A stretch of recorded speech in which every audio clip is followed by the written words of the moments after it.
Oftentimes, we find ourselves in very uncomfortable situations in our life. This might be rushing to complete a presentation at the last minute, having to pay back a huge debt, or failing to get a promotion that you work towards. These are harsh situations to be in, but the reality is that they are not coincidences. Every uncomfortable situation you find yourself in can be traced back to one thing, and that is positioning. We all hope for a better future, and although we can't really predict our future, it's important that we make a deliberate effort to put ourselves in the best possible situation. The number of options we have determines how good or bad our situation is. When we have limited options, then we tend to have very little control over our situation, and this also means we have lower chances of achieving the things that we want. But when there are more options, then the situation is flexible and we have greater control over it, which also translates to a higher chance of success. If we end up in a bad place in the future, we find ourselves on a one-way street, and it soon becomes painfully clear that we are at a disadvantage because our options are limited, and although the outcome isn't what we hoped for, we don't have any choice but to accept it. Under these circumstances, we may begin to ponder how we got into such a mess in the first place, but the answer isn't far-fetched. The truth is that our present position, whether good or bad, is the future of our past decisions and choices. Therefore, a bad position is the end product of poor choices that were made over time due to incomplete or inadequate information and failure to plan. We are in a time where it is so easy to have access to any information, so you may find it difficult to believe that most times we are weak decision makers. This is not completely our fault, because having too much information could make it even more difficult to make a decision since we have so many variables to consider. So too much information is bad, and too little information is bad. Exactly how much information we need to make a decision varies, but it is agreed that at least 70% of information is enough to make a good decision. But information is only one half of the problem. We also need to have a plan. Whether you have a plan or not, your life is going in a certain direction.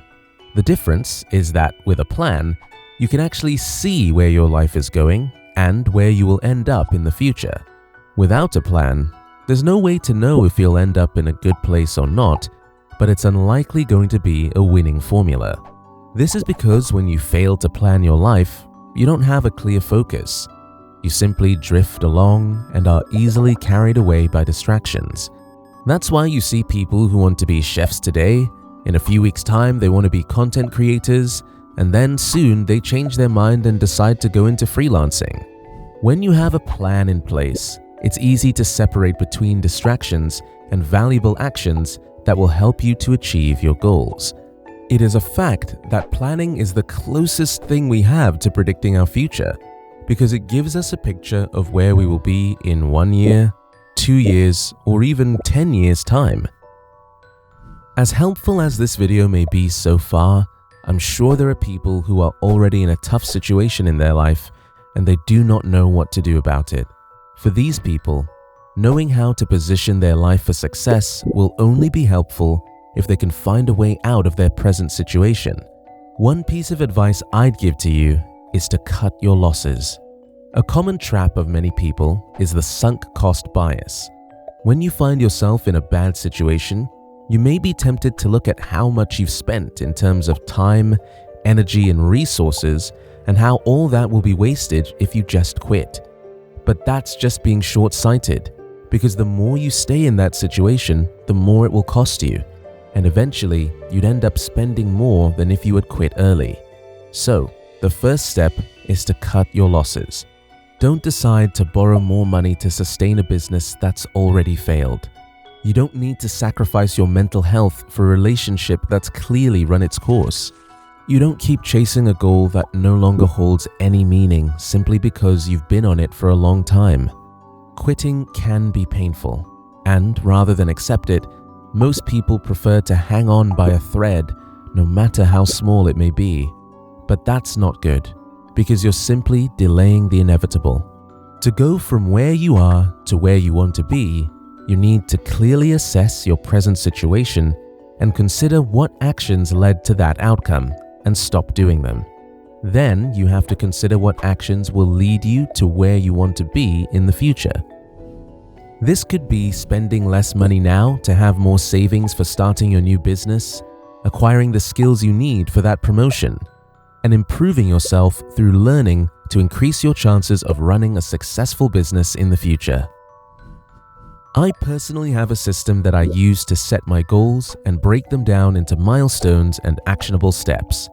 I call this system Productivity Framework, and it has 5 steps to plan, manage, and organize your life. It will enable you to position yourself in the best possible situation in the future to succeed. So you're not just blindly grinding on, but you can keep track of how far you've come and how much longer you need to go.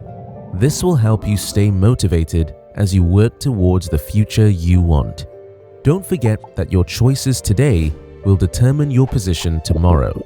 So don't wait till tomorrow to do what you have to do today. To get my productivity framework, there is a free template that you can download and a training video that you can watch to take successful steps towards your goals.